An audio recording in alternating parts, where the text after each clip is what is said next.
Magandang umaga mga igan, sabik na po ang mga mapalad na napiling makasama ni Pope Francis sa tanghalian dyan po sa Palo, Leyte. Nakausap ni Rhea ang isa sa kanila. Rhea! Yes, Igan, nakataas na ang haring araw pero malamig pa rin ang simoy ng hangin dito sa Tacloban City. Bigyan ko lang kayo ng konting situationer dito po sa area kung saan isasagawa ni Pope Francis ang kanyang banal na misa. Sa mga oras na ito ay final touches na lamang po ang ginagawa dito sa area. Nakikita natin ang mga miyembro ng Philippine Army.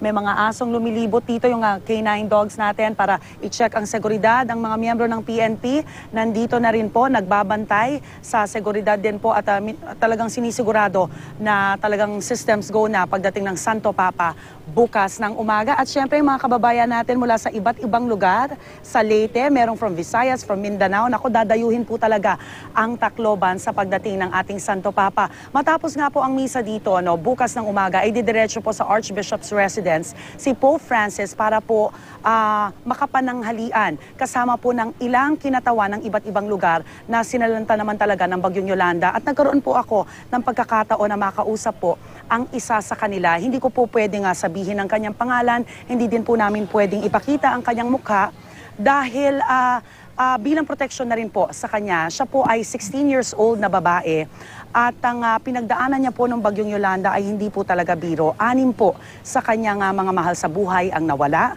ang kanyang lola, ang kanyang ina at ang kanyang mga kapatid. At ngayon ay kinukupkup nga siya ng matalik na kaibigan ng kanyang ina. Matipid po ang kanyang pananalita. Actually, throughout the interview, halos hindi siya nagsalita. Pero kung may mensahe man akong nakuha sa kanya, mga kapuso, ito po yung tinanong ko siya, ano yung gusto niyang iparating sa Santo Papa? Gusto sana namin i-air yung mismong boses niya, pero talagang medyo mahina yung boses niya. Ang sinabi niya sa akin, ang gusto niyang sabihin sa Santo Papa kapag nakasama niya sa pananghalian, ay gusto niyang basbasan ng Santo Papa ang kanilang lugar at basbasan ang kanyang mga namatay na mahal sa buhay. Lahat po ng mga naging biktima ng Yolanda. Alam niyo, medyo tulala pa nga ho siya nung kausap ko at talagang nakayuko at maluha-luha ang mata. Kita mo yung trauma na kanyang pinagdaanan.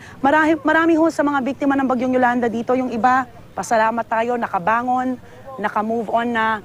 Pero isa po siya dito sa mga biktima ng Yolanda na tingin natin kailangan pa ng tulong, kailangan pa ng suporta pagdating sa kalooban para talagang makabangon muli. So siya po ang maswerteng makakasama ng Santo Papa bukas sa pananghalian.